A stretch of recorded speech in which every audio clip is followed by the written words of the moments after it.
नमस्कार दोस्तों, एक बार फिर आपका स्वागत है आपके अपने YouTube चैनल अध्यात्म टीवी पर। आज जानिए मोहिनी एकादशी व्रत कथा।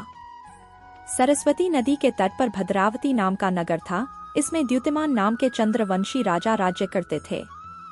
इसी राज्य में धनपाल नाम का वैश्य भी रहता था। वह श्रीहरि का भक्त था। उसने लोगों के लिए अनेक भोजनालय, प्याऊ, कुआं आदि बनवाए थे। उसके 5 पुत्र थे, जिनके नाम सुमना, सद्बुद्धि, मेधावी, सुकृति और धृष्ट बुद्धि थे। इनमें धृष्ट बुद्धि पापी था, पितरों को नहीं मानता था और भी बुरे कृत्यों में लिप्त रहता था। उसे धनपाल ने घर से निकाल दिया तो वह अपने गहने बेचकर गुजारा करने लगा। जब सब कुछ खत्म हो गया तो उसके साथियों ने उसका साथ छोड़ दिया। गुजारे के लिए उसने चोरी शुरू कर दिया। एक बार राजा के सिपाहियों ने उसे पकड़ लिया, लेकिन धर्मात्मा धनपाल का बेटा होने की जानकारी पर उसे छोड़ दिया गया, लेकिन वह फिर पकड़ा गया। इस पर उसे कारागार में डाल दिया गया, लेकिन कुछ दिनों बाद उसे नगर छोड़कर जाने के लिए कह दिया गया। इस पर वह वन में चला गया और बहेलिया बन गया। एक दिन भूखे प्यासे घूमते घूमते वह ऋषि कौंडिन्य के आश्रम पहुंच गया। इस समय वैशाख मास चल रहा था। ऋषि इस समय नहाकर लौट रहे थे। उनके वस्त्रों के छींटे दृष्ट बुद्धि को कुछ अक्ल आ गई। वह हाथ जोड़कर ऋषि के सामने खड़ा हो गया और कहा कि मैंने बहुत पाप किए हैं, इनसे मुक्त होने का बिना खर्च वाला कोई आसान उपाय बताइए। इस पर ऋषि ने उसे मोहिनी एकादशी व्रत करने के लिए कहा। उन्होंने उसे व्रत की विधि भी बताई। इस पर धृष्ट बुद्धि ने उसी तरह व्रत किया।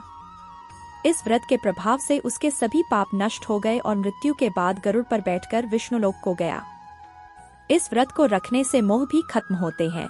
इससे श्रेष्ठ कोई व्रत नहीं है।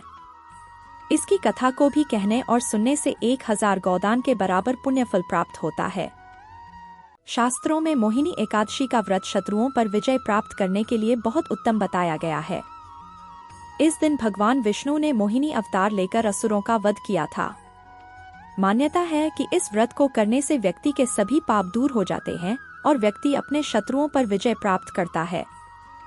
इतना ही नहीं, एकादशी का व्रत करने से घर परिवार में सुख शांति बनी रहती है और व्यक्ति को धन, बुद्धि और ऐश्वर्य की प्राप्ति होती है। पद्म पुराण के अनुसार भगवान श्री कृष्ण ने युधिष्ठिर को मोहिनी एकादशी का महत्व समझाते हुए कहते हैं कि महाराज, त्रेता युग में महर्षि वशिष्ठ के कहने से परम प्रतापी श्री राम ने इस व्रत को किया। यह व्रत सब प्रकार के दुखों का निवारण करने वाला, सब पापों को हरने वाला व्रतों में उत्तम व्रत है। इस व्रत के प्रभाव से मनुष्य मोहजाल तथा पातक समूह से छुटकारा पाकर विष्णुलोक को जाते हैं। अगर आज का वीडियो अच्छा लगा हो तो प्लीज चैनल को लाइक, शेयर और सब्सक्राइब करें।